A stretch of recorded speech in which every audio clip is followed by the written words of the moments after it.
Okay, we are recording. Hello, hello. Welcome to Friday Blue. Friday with the Library in the Blue Box is the main page. And this is John St. Clair. He is an awesome author, and I've read his debut novel, and he is amazing.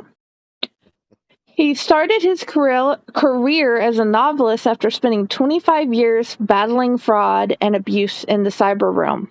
He lives with his amazing wife, Nancy, in the Northern Virginia suburbs. Stalin's Door is his debut novel. I don't know what his favorite novel is, but is it? It could be my favorite novel. Okay, my background is being aggravating. There we go. I can sneak it up. There we go. Pretty cool. There it is. Isn't it pretty? It is I very posted pretty. pictures everywhere, and I reread it as fast as I could in the last few days. Wow, nice. Thank And you. I've even laminated the little card because Oh, Mr. cool. Chewy. Okay, welcome and thank you so very much. Okay, is there anything you would like to say about yourself or introduce? No, well, I mean, if you've never met me before, then obviously you're coming in cold. So I'm an author at the moment, and I do have a debut novel, and it is entitled Stalin's Door, and my name is John St. Clair, and I do live in Virginia, and I'm very, very happy to be here doing this interview. I think we're going to have a bunch of great questions. Just be cognizant, I think there's a 40-minute limit on this Zoom. Okay, So if you want to just so keep an eye on the time, because I've been on these Zoom calls before and they just cut you off. There's no okay, warning. we will try to fit So everything in the next 38 minutes. yes, Okay, let's start with no what worries. sparked you to write a story about Russia and do all Oh my the gosh. stuff involved in finding out how it works. Well, you might think that being a new writer, that diving straight into Russian historical fiction might not have been the smartest or easiest or most fun way to kick off my writing career. But that's exactly what happened. Russian historical fiction is what chose me, I would say, because of the subject matter that I was interested in writing. That sort of shunted me into that esoteric genre, so to speak. And yeah, it's great. I think it's pretty cool. I'm I know a lot of authors, a lot of writers at all levels, and I can honestly say I don't know anyone that's written in the Russian historical fiction genre. So I think that's pretty cool for me because I've got something that's You're the unique that first I can one, not for offer. me. Yeah, first one for a lot of people, first one for me writing it. Fascinating genre, and not something I would have expected. Had you asked me a few years ago, I would have said science fiction or maybe mystery or I don't know, something like that. Something that I'm more accustomed to reading. Hadn't done a lot of Russian historical fiction reading, and really delved right into the research. I mean, this is something that is necessary because I'm not Yes. Russian.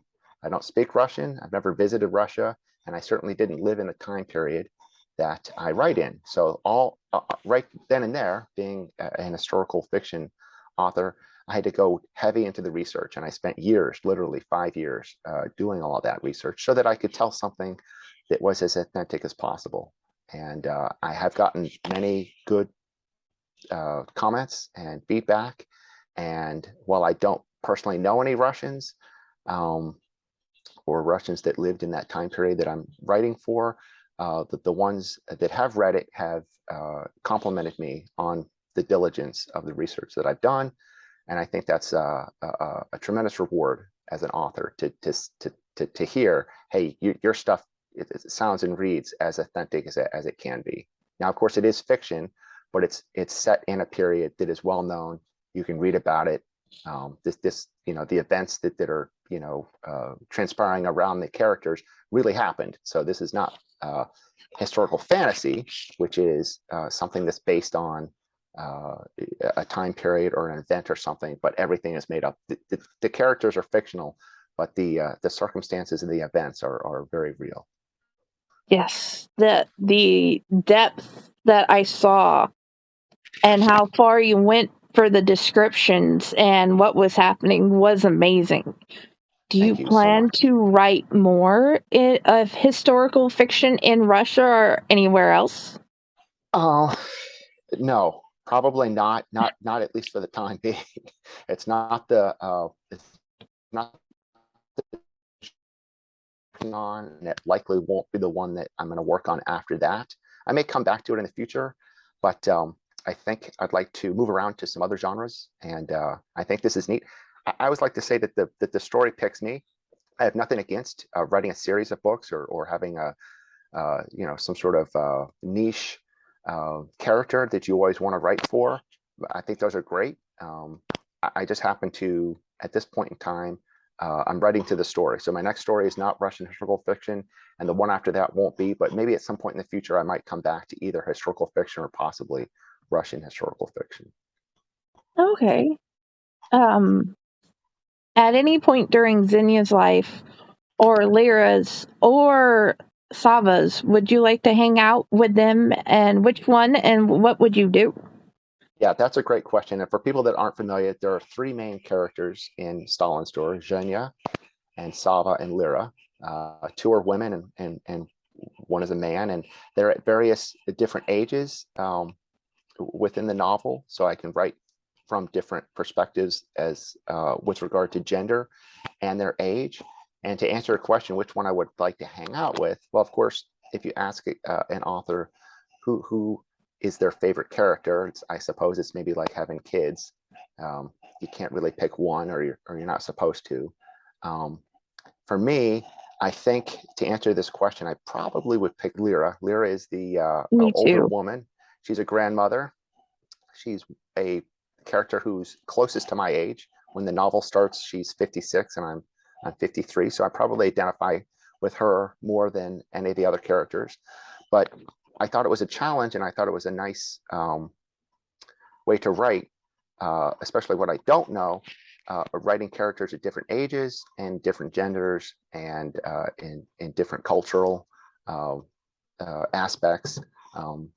As a writer, I really hope I did justice to all of those things and really try to expand myself as a writer. Of course, they say write what you know, but at some point, your life experiences are going to outrun your ideas, and so Mhm. I wanted to put myself in their shoes as best as I could. But Lyra is probably the one I identify with the closest. Okay. Speaking of Sava, Yes, another author has asked if you were ever in the Navy. I was not in the Navy. My brother, believe it or not, is in the military, and my father was in the military, but I am not. And they're both in the Air Force, so Okay. not from a naval background, not in the Navy currently. I picked uh, that branch specifically, and not to give anything away for folks that haven't read the book, but uh, Sava's brother was obviously in the Navy too, and died on a very famous battleship in the First World War. And that has ramifications that will play out in the novel. Mhm. Because of those events, that sets a certain chain reaction of things that happen to Sava that will come to define his experiences in the book. And that only could have happened had he served in the Navy with his at the same time as that his brother did, and that was coming on the tail end of World War One. And again, this will make sense when you read the book, but that's why that branch was chosen. Okay. Um, in your pictures, whenever you post a picture on Twitter and you say in Yes. 6 words or fewer, Mhm. write a story. Why 6 words? Why 6 words? I cannot claim to have started that. I saw that on Twitter. Some other author or some other page or someone else was doing that, and I thought that was a neat way to drive engagement. I would uh, save pictures that I come across, interesting pictures, and there's no theme. If you've seen these, I've been doing these Yeah, they're probably all every different day. pictures. Yeah, I'm probably coming up on 6 months that I've been doing this. I do it every day, weekends included, and I'll pick everything, different styles, different time periods, different subjects, just something that interests me, something that's a neat or interesting or unique picture. And the 6 words or fewer means that anyone can instantly write a story, a very short story, obviously a micro fiction, if you will. But 6 words or fewer keeps it short. Obviously, there's a character limit in Twitter to begin with, but anybody can write a 6-word story. Anyone at all. If you say that you're not a writer, write a 6-word story. Guess what? Now you're a writer. Go ahead and join in on that. I think it's great fun. It drives engagement for me as an author, and I think it's just something fun to do that takes maybe a minute to participate in. And there's no wrong answer. Every story is different. It's based upon what the author chooses to write, and there's no judgment. I like all of the answers, all of the stories that come in, and some of them are quite clever, and I may respond and reply and say, hey, that was really cool. But I do like all of them that come in, and I think it's just a neat thing that I'm doing. And again, I don't claim ownership. I encourage you, if you're listening to this, find a picture that interests you, and you can post on Twitter, and you can have folks that are friends of yours write their own 6-word stories, or make it 10 words, but you can't make it too long because Twitter has a character limit. So I thought 6 words was just kind of a cool way to keep it short and simple. Oh yeah, definitely. Yep. Could you possibly give the world a look at Stargate 9? Okay, Stargate 9, and again, I'm not only am I repeating the question just to make sure that everybody understands what it is, but if you don't know me, I've done these author interviews before, and I keep referring to this short story called Stargate 9. The interesting thing about this story was I wrote it when I was 8 years old. So I think it was in the 2nd grade, maybe 3rd grade, but it was something like that. And it was obviously a long time ago, and it was handwritten, and it was in the 1970s. And I wish that I had a copy of this. This is something that I remember writing fondly. It was, a couple, 3 pages of text that I hand wrote, and I did it for some assignment in whatever class I was in at the time. Probably there was some kind of creative writing assignment or something.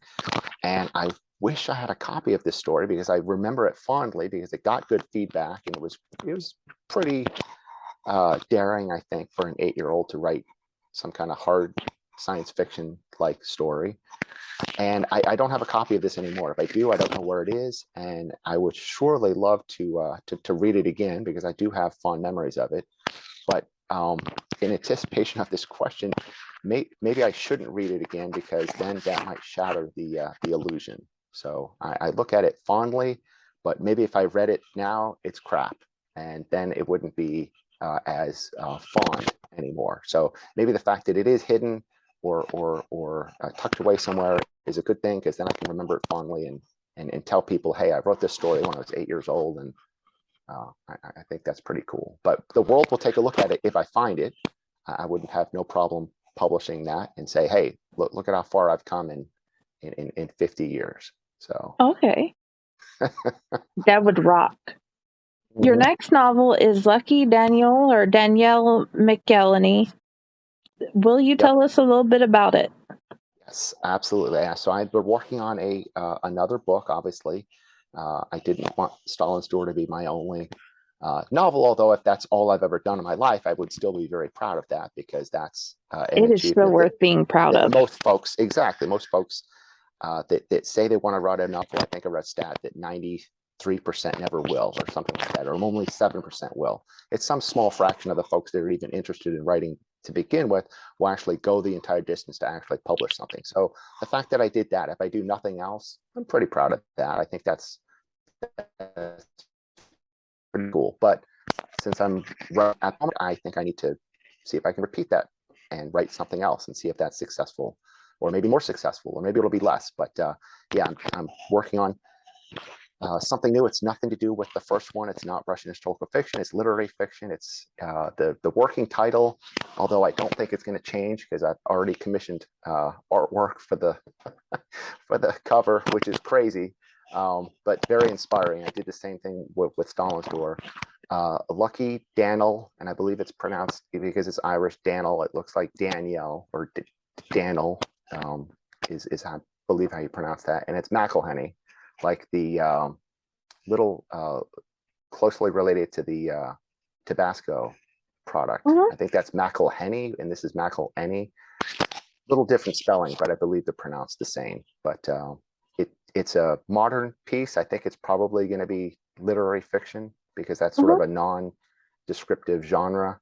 That's if you don't have a subgenre like science fiction or mystery or horror, something like that. If it's just regular people and regular times and stuff like that, it's literary fiction. There's no genre specific that I can think of at the moment, but it takes place in 2007, and there's this 20 something kid, Lucky Daniel, and he's got all sorts of adventures and things that he's doing. And there's some of the local mob element in the city of Boston where it takes place. And there's some crazy things that are going to happen. And I really, really want to tell the world about it, but I also want it to be a surprise. So I want to Um, I want to kind of just tease my readers out there that this is what is being worked on, and this will be my second novel. But I don't want to get too much into it at the moment, just because I do want to remain uh, make it a little bit of a mystery. yes. Okay. I definitely can guarantee that Nate and I will want to read it. Mm-hmm. Okay. Appreciate that. I've got a lot of folks asking, yeah, when's your next book coming out? That will be the next one. I just don't want to give a time I'm not asking factor. for a time. I No, just no wanted a worries. tiny bit of a piece. I'll promise you this. I'll promise you this. It will be published before George R. R. Martin's sixth novel in the Song of Ice and Fire series. How about that? Great. So hopefully at some point, period. Great. It will be at some point, which I can't say the same for George Martin's next book, but that's just me. Okay. What authors inspire you? What authors inspire me? Well, I have to say that since joining the Twitter writing community, which I did in sort of a backwards fashion, I did all this research for this book. I took 5 years to write it, and then I published it. And then I said, well, now what? What do I do now? Oh, wait, I have to market this thing because somebody's not just going to make it a bestseller. I actually have to go out and tell people about it. I was misinformed. I thought just hitting publish and that people would be beating down my door to read this. No, actually, it's a lot of work you have to do, and the marketing and all of the self promotion yourself as an independent author, and that's fine. That's not a problem. But as an independent author, I don't have a publishing house behind me. I don't have a publicist and a copyright editor and a publisher. I don't have any of that. I don't have a team. So I'm a team of one. So I discovered pretty quickly after publishing that there's this wonderful community on Twitter called the Writing Community. It's just fellow independent authors like ourselves, and started interacting with them pretty quickly, and made a whole lot of new friends that are Mhm. authors like myself, which I think is great. So to answer your question, they inspire me They're awesome. because they're they're in the same position I am. They're writing books on their own. They're trying to get the word out on their own. They're trying to learn from one another and not repeat mistakes, and learn tips and tricks and things. And so, in a roundabout way, those are the folks that inspire me. But if you want specific names, there are two authors that started out as independent, are very world famous now. They both have books that they published independently that then got picked up by big, five or six, I don't know what the names are, these big publishing houses Mhm. that everybody's heard of. They got book contracts after they published their works independently, and they both have one has a movie that's been out, and one has a TV series that's coming out. And I'll give you the names. These are great guys. You should follow them on Twitter.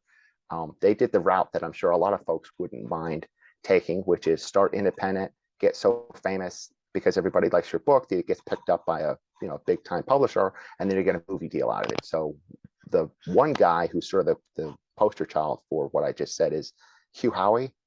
Mhm. He wrote the Wool series. It's coming out on Apple TV, which is like his flagship, streaming series. It's going to be huge. He sold I don't know how many millions of copies of his work, but I think he was working as a boat captain or something. He was doing charters or something, and he wrote Yeah. this short story called Wool. And then that got kind of developed into 5 or 6 parts that he put together in a novel. Then he wrote 2 more novels in the Wool universe. And like I said, now he's got a science fiction series coming out on Apple, and he's big time. So that's a great success story, because he went from independent author with nothing to having a show on Apple. The other author, who is just as famous, Andy Weir, wrote a little book called The Martian. Did the same thing. Started out independently published, got picked up by a big time publisher, and then has a world famous movie with Matt Damon and all those other stars. And that's a great movie, by the way. It's a great book. I've read that Oh many yeah. times. Very successful story. And both of these guys are really down to earth. They're very approachable. I've contacted both of them and gotten replies, which I think is great. That I won't say that they're not slammed with people trying to get a hold of them, but I've been lucky. They've interacted with Hmm. me, and I think that's great. I would like to do the same one day for someone else. Maybe someone else is an aspiring author. Maybe something I write will be famous. Maybe somebody will make a movie or not. I don't know, or show. Who knows? But I will always try and give that back like they did, because I was in that position at one point. So I think it's good if you can give back once Good you make it luck. And this big. would be an amazing movie. Well, movie, TV series, I don't know. I would take anything. I think there's a lot to tell. So with a very complex, hundreds of pages of novel, maybe a 2 hour movie wouldn't be the right format. Maybe a five or Series six would be five or great. six part TV series or something. Then you can really delve into to the parts and everything. But anything would be great. I think even a movie of the week or something like that. If somebody wants to pick it up like that, that's great, because then people will discover that media and then want to go and read the book. And so they'll do it in the Hmm. reverse order, which I think is terrific as an author, because as an author, you want readers. Hmm. Readers will drive sales, and then that will inspire you to keep writing. And at least that's what the game plan is. But thank you for saying that, because more than one person have said that this would make a neat movie or a TV series or something like that, because it is shown there are multiple points of view. It's a Oh yeah. it's non-linear. There are flashbacks and things, and there's a lot of pieces that fit together and things that come together in a neat manner. And so I think telling that in a format that would take its time, so to speak, would be preferred. But if somebody wants to pay me a lot of movie to buy the rights to make a 2 hour movie, I'll take that. Well, you saw how much I like it. It's the profile picture on my main book page. Mm-hmm. It's in the collage. Yes, yes, I do very much appreciate that, and supporting fellow indie authors, and I try to do the same thing with their projects and everything is very heartening to me, because The you know whole a few months selection ago. is indie authors. Mm-hmm. Of that one profile picture, all of them are indie authors. Yeah, absolutely, that's terrific. I mean, that's what better way to give thanks than to pay it forward like that, and to celebrate uh, fellow indie authors, because we've got it tough. I mean, it's Oh not easy. We have to do no. everything. I mean, there's literally nothing that we don't do. I mean, we're like CEO all the way down to janitor. We have to do all the jobs as an independent author. We Oh do yeah. everything. So it's not easy. We make contract out for things. I'm not an artist, and I have a lot of artist friends, and they'll help me out with things like book covers and graphics and things like that. But at the end of the day, um, it's a team of one. So getting Oh yeah. help, friends and family and fellow authors, all of that helps tremendously. So thank you for that. Speaking of, well, you do have help. You do have the amazing Nancy, and she has helped spoil you with tea Oh choices. my gosh, T, Which I'm one I'm is your favorite? oh my gosh, that's a tough question. It's like, do you have a favorite kid? Um, I will say that there are some teas that I go back to time and time again. How about that? And so I'll Okay. start at the moment. I'll start my day with a delicious cup of it's a British tea called PG Tips. Actually, I Mhm. learned that from folks that live in England. Didn't know about this tea, but it's delicious. It's just sort of a plain black tea. It doesn't really have a flavor profile like maybe like an Earl Grey or Mhm. a you know, you know, like a green tea or something like that. It's just a good, strong black tea. I'll start with that. Then I'll move into uh, the Republic of Tea's Earl Greyer. This is a decaf version of Earl Mhm. Grey. I've done both, but I'm trying to limit my caffeine intake to at least the first cup of the day to kind of kickstart me. After that, I'll try to move into either herbal tea or non-caffeinated, decaffeinated tea. So their decaf Earl Grey is really fantastic. It tastes in exactly like the real thing.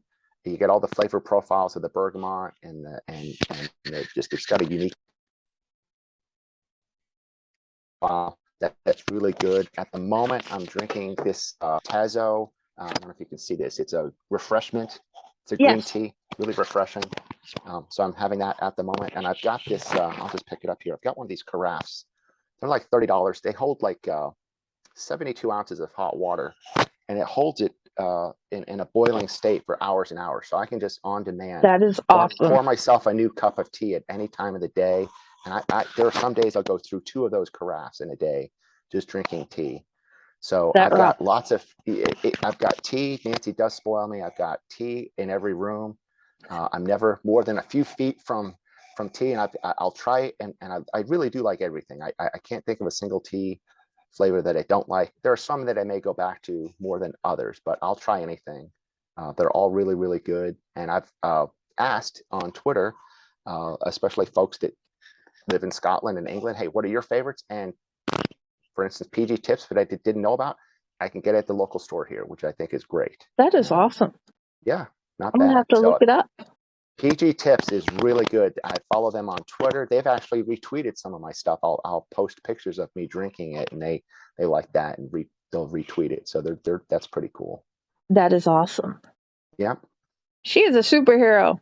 She is a superhero, and I laud and will tell anyone that will listen until they're sick of listening how great she is. And I'm very, very blessed and humbled to be able to do what I do because of her.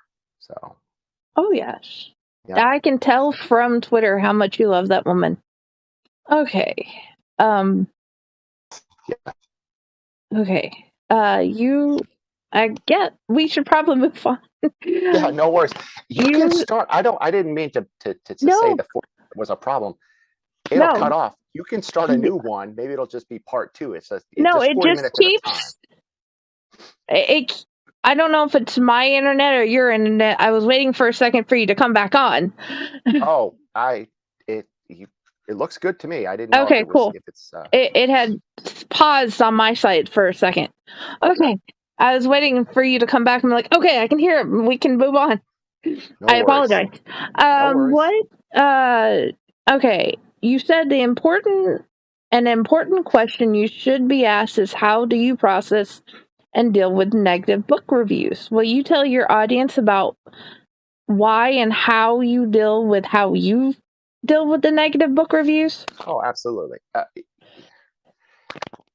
If you're a new author, or even if you're an existing one, you're going to get lots of reviews, which is a good thing because that means people are buying and reading your book. Any author would say that they want good reviews. Obviously, we're human beings. We crave positive feedback. If you give me a positive feedback, you say, hey, John, I really loved your book. I'm going to thank you and say, thanks for buying it. Thanks for reading. I'll answer any of your questions, but I'll be very thankful. If for some reason the book wasn't for you, I will do exactly the same thing. So I've had people, even people that I follow and interact with on Twitter, believe it or not, that say in their review, this book is well written, but it just wasn't for me, or I just couldn't get into it, or I couldn't, do whatever. It's not a glowing positive review. But then again, if you get a few dozen or a couple hundred reviews, your book is not going to be for everyone. Doesn't matter what it is. It could be the most popular book in the world. Look at any author out there, Stephen King, for instance, you're going to see hundreds of 1-star reviews for his stuff. That's because he's getting tens of thousands of reviews, but no book is going to be the catch-all and the be-all for everyone. So how do I deal with negative reviews? I deal with them the exact same way I would do with a positive review. I'll thank the person for buying and reading my book. I don't have any animosity because my book will be for everyone. So at the end of the day, I'm not going to lose any sleep. If somebody didn't like the book, sorry. I'll maybe my next one will will be good for them. If they certainly like my book, I'll say the exact same thing. I'll be very thankful, but I don't let negative reviews bother me, because I know going in that my book isn't going to be for everyone. So Oh yeah.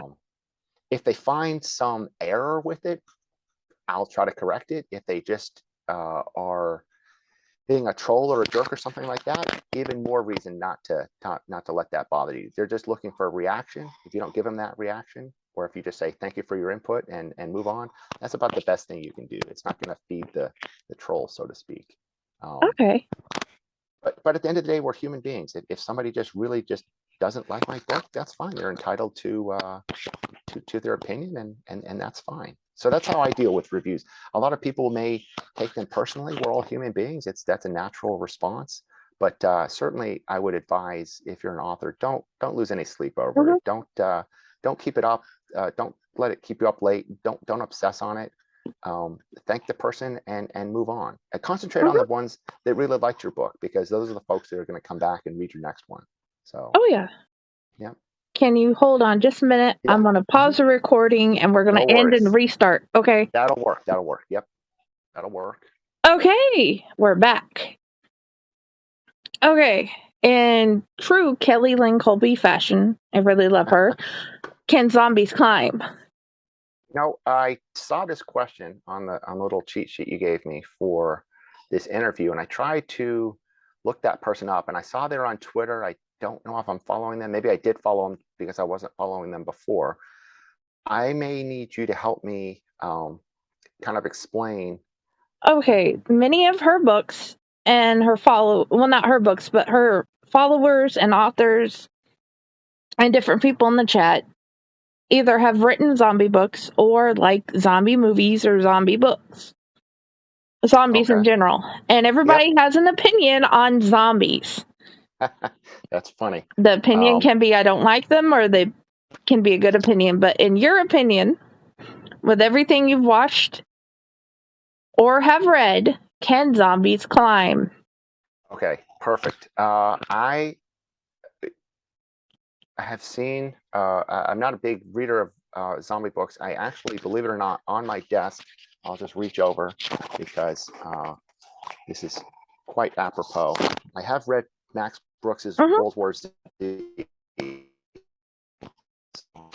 Great book. I was actually studying that book because I think he's got an interesting format for the way he was telling a story. It was an interview type process where he has a journalist who was interviewing people after the fact about this giant zombie apocalypse. Great book. It goes into a whole lot of detail. I thought the movie was okay.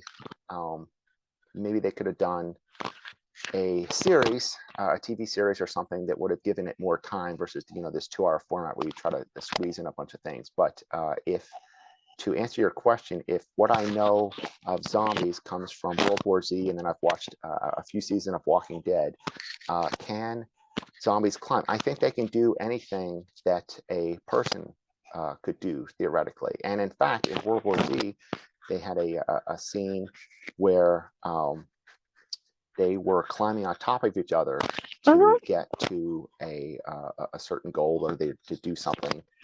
I thought that was interesting because maybe there's some kind of hive mind thing going on. It's not that they're totally mindless. They were actually working with one another to achieve a goal. So can zombies climb? I think they can. I certainly wouldn't want them climbing anywhere near me or towards me. But no, I think they can do anything a regular person can do. Maybe they can even do more because they've got different rules. For instance, the zombies in Max Brooks' seminal work, they're undead, I guess is the right term. And so you can come across them. In fact, there was a scene I still remember where they came across as part of the apocalypse. People died in their cars. There were these huge long lines of cars stuck out on a freeway type situation, and there were zombies still literally seatbelted in, dead, and they were still trying to interact. They couldn't get out of the car for some reason, and so they were stuck in the car, maybe because it was locked or they can't unlock themselves or whatever, but they were still in their seatbelt, and they were undead, and they were doing this for a very long time. So they were sort of decomposing, and they were still alive, but they couldn't help themselves to get out of the car. I'm gonna definitely have to check out this. If they were climbing, that would mean they were, yeah, they were free, and maybe if they're free, that's not a good thing to have a free zombie coming after you. But That would be again, I don't know what the crazy. rules are. I think there are maybe some accepted things if you're writing zombie-like stories. That if you deviate, then maybe it's not a zombie story, or maybe you invent your own thing, or maybe Max Brooks made it up. I don't know. But these zombies, at least in his case, and in the case of The Walking Dead, they're already undead. They don't die. So if you don't eat or anything, if they're just hanging around somewhere in a locked room, they're going to be there for a very long time. And Yeah, they don't die just because they're not drinking water or eating food or something. They're already dead. So the only way to stop them would, I believe, is something to do with the brain. They have to have their brain taken out. But otherwise, they're going to keep coming. In fact, in Max Brooks' book, the parts of the zombie can still be animated and not connected together, which is kind of creepy. So yeah, I yeah. think they can climb, and I wouldn't want them anywhere near me. Definitely don't want to play with zombies. It is not No, not anything. fun. No, no Okay, bites, nothing like that. no. Okay, time to switch up the questions again because Sure, I'm just, my brain jumps. Your book no has worries. inspired me to look up places in Russia to have a better idea of what it looks like. I have found videos of people in the era of your book. Hmm. Was inviting people to look up and learn more part of your intention of writing Stalin's Store? Uh, I, to be honest, I probably wasn't thinking that when I was researching and writing, and I was actually just heads down, uh, focused on getting it out and writing it, and then researching it and writing some more, and then I went into this very long protracted period of editing, which was a whole nother nightmare. I don't think I honestly was thinking about my readers at that point. But that said, now that it's out there in the world and it's been out for a little bit, I am heartened when folks like yourself or others come to me saying, "Hey, this is a really cool story. Is it real? I did some looking up. I did some light research and stuff, and everything's tracking. Where can I find out more? Or what would you recommend I read next? Or hey, I want to delve in and do the research you did. What books helped you along the way, or what would you recommend to go and watch or something like that." So I think that's great.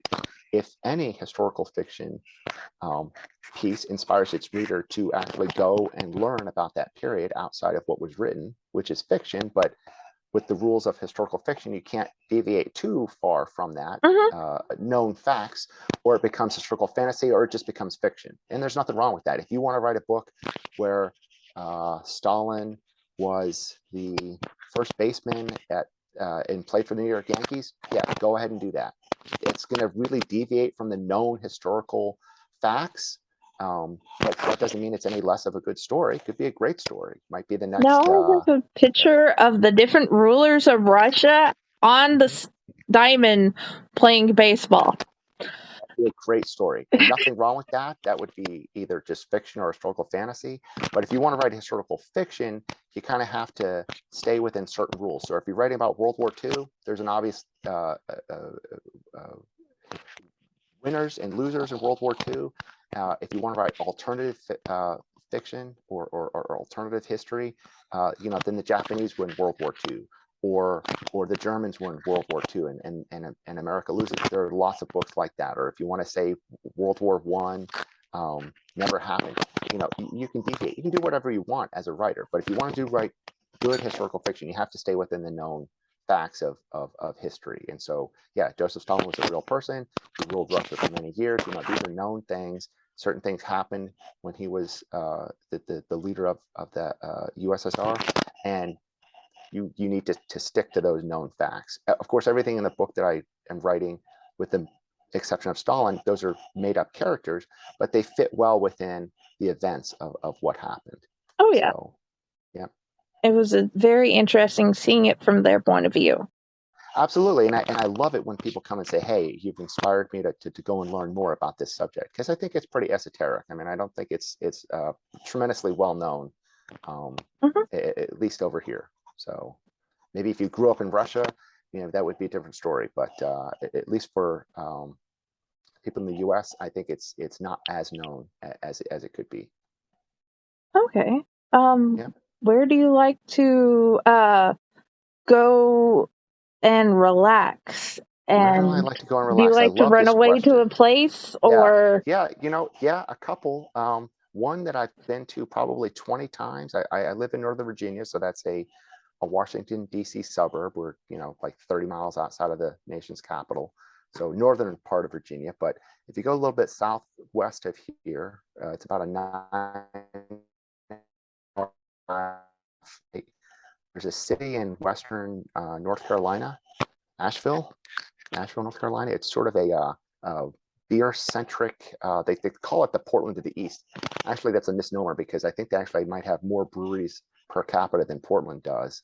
But they certainly are well known for their arts and craft community, and they're very well known for brewing craft beer. I mean, they have more breweries there than anywhere else. And That so, if is you like craft amazing. beer, you can go hang out with artists and people that are writers or crafts people or people that make things. Um, there's a huge community down there of independent artists, and they like to drink beer because a lot of people make beer down there. And so I've been to Asheville probably 20 times. I like going down there. It's just a nice, relaxing place to get away. It's a small town. There's a lot of tourists, obviously. In fact, it's funny. They have a single A team, baseball team, whose Hmm. team name is the Tourists. The Asheville Tourists is their team name. I think they're a Braves farm team, but uh, so they were getting tourists before the craft beer industry took over. For Hmm. instance, if you're familiar with the Biltmore, the estate, that's in Hmm. Asheville. So Okay. that estate's over 100 years old. That was from the Rockefellers, and there's a huge um, estate you can go and visit. But there's lots of things to do in Nashville. It's quiet, it's friendly. We love going down there, and we've been down there 20 times, and we'll continue to keep going there. Hell, maybe we'll retire there. I don't know. I mean, Hmm. it would be really cool. So that's a place we like to go to. Okay. That sounds Yeah, amazing. And it we will does. It's a definitely Check have it to out. let Kelly Lynn I Colby know. I would recommend Asheville to anyone. It's a great community. Okay. Do you have a place in your home you like to chill? Well, yeah, you'll see on Twitter occasionally I'll post pictures. I can tag locations, and I made one a while ago, or at least it's on Twitter now. Maybe it sucked it in from something else. But we have a room. Nancy and I have a room in our house. We call it the Nook, Hmm. Nook, kind of like the book reader, I think, for Barnes and Noble. But we had called this long before that. It's a basement, kind of rec room type situation. We got a couple Hmm. easy chairs, got a TV in there. There's a fireplace. There's a futon, which people can sleep on if they stay over. Um, we just like to hang out in the Nook. We can read there, or we can watch TV, or Okay. That sounds play with awesome. Grover. Grover's got a bed in there. I've got, like I said, easy chairs. It's just a nice rec room type situation. We just go hang out there, and that's what we call the Nook. And so if you see me in the house here, I'll probably, if I'm not in my office, I'll be in the Nook, That just sounds hanging out awesome. and chilling. Yeah, it's really just nice, relaxing uh, place. So Okay. yeah. What is your favorite thing about finding new books on Twitter? My favorite thing about finding new books on Twitter is probably interacting with those authors writing those new books. And so now that uh, I think, pretty well established in the Twitter writing community, i.e., I've got lots of people that I consider friends and I interact with them, I am more than happy to read their books, review their books, promote their books, and then it seems like everybody but me is writing a series. They'll write a book, it'll be very successful, then they're going to write book 2, and then they'll write book 3. I know a dozen people that are doing that right now, and so I like to continue to see how their stories evolve and continue to promote their books that they have coming out, which I think is really neat. And it's totally organic. I don't do it for anything other than the love of supporting those authors. And I I have seen is that love will come back to me because they'll read and support and promote my stuff as well. So it's a sort of a symbiotic, mutually beneficial situation where if you interact with and promote and read their works, they're going to do the same for you, and that's really a good way to build engagement, to find new readers, to get recommendations. You'll see these posts where somebody will just come in and say, "Hey, Twitter reading community or writing community, these recommendations." They will be slammed with 100 replies saying, "Hey, read my book, or read my friend's book, or read this new book I just read from this new author I discovered. Give him some love or her some love." I think that's terrific. So that's a great thing about Twitter. It's very interactive. It's, for me, for all of social media, I know there's a lot of things out there. There's Instagram, there's Facebook, I'm not on TikTok. I spend probably more time on Twitter than anything else because, at least for me, the rewards and the interaction are more than any other platform that I'm on at the moment. So you're going to find me on Twitter more than anywhere else. Doesn't mean I'm not on those other platforms. Well, I'm not on TikTok, but I'm on Instagram and Facebook, and I just don't spend as much time there because the way that Twitter is set up is the interaction is a lot more instant than some of these other platforms. I mean, you can ask a question, and within seconds you can get a reply to a question or a post or a problem or something like that. Doesn't mean you can't do it on all these other platforms, but for instance, Facebook, you have to be friends with someone first before you interact with them. Twitter, you can just interact with anyone. So, and they can choose to interact with you, or they can choose to block you or ignore you. You know, it's whatever they want. But you're in control of that arrangement. So if there's someone you just don't want to follow, then don't follow them. And if somebody's bugging you, you can block them. But you don't have to be friends with them first to interact with them, which you do on Facebook. So the arrangement's just a little bit different. I think it's much easier to find and interact with new authors on Twitter than anywhere else that I'm aware of. Yeah. Definitely an easy platform to go through. Yep. Okay. Time for the last question. Last question. After all the insanity of trying to figure out platforms, we finally, I am so grateful. Okay. Yeah. Where can your readers find you? Oh my gosh. The easiest place for this time, and I know this might be viewed in the future. So, today is August 15th, 2022. At least for today, the easiest, most expedient, and fastest way you're going to get me and get a response from me is on Twitter. At UUSaint. Just put at UUSaint in there. You can send me a DM. You can send me a post. Do whatever. I try my best to interact with everything that is asked of me. And at least at this point in time, I'm spending the majority of my time when it comes to book promotion and finding and interact with authors there. So if you go to Twitter, you can find me pretty quickly and interact with me pretty easily. So doesn't mean you can't do it on Facebook. I have a Facebook author page there. You can do that on Instagram too, or you can write me a letter or email or whatever. But Twitter, you'll get a pretty quick response, I think. So that's the easiest. I'm going to continue using Twitter until something else is better. How about that? That works. I'm not going to tell you not to. I just don't know how to do one of these videos on there. Oh, no. I've done these interviews before, and I only recommended Zoom because someone else did it. Our book club is on Zoom. I've done ones on, there was a YouTube, guy had his own YouTube channel and he could record there.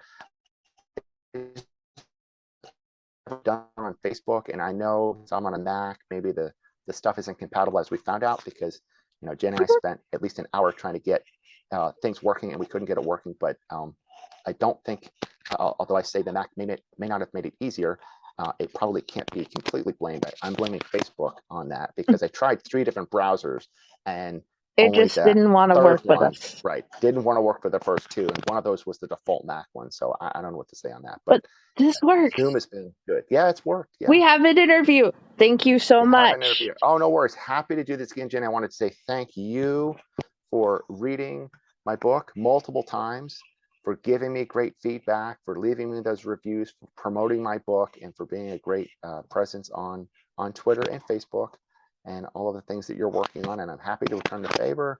And I do really thank you for taking the time to come up with creative questions that you can ask me that I can tell you and then have other people listen in to at a later date. So I Okay. really appreciate Yes. that. I'm going to go put it all over social media. And I hope you Awesome. have a blessed day. And please tell your superhero wife, thank you for being amazing. And thank you for being Yes. here. No worries. Thank you, Jenny. I really appreciate the opportunity and thank you so much. Okay. Bye.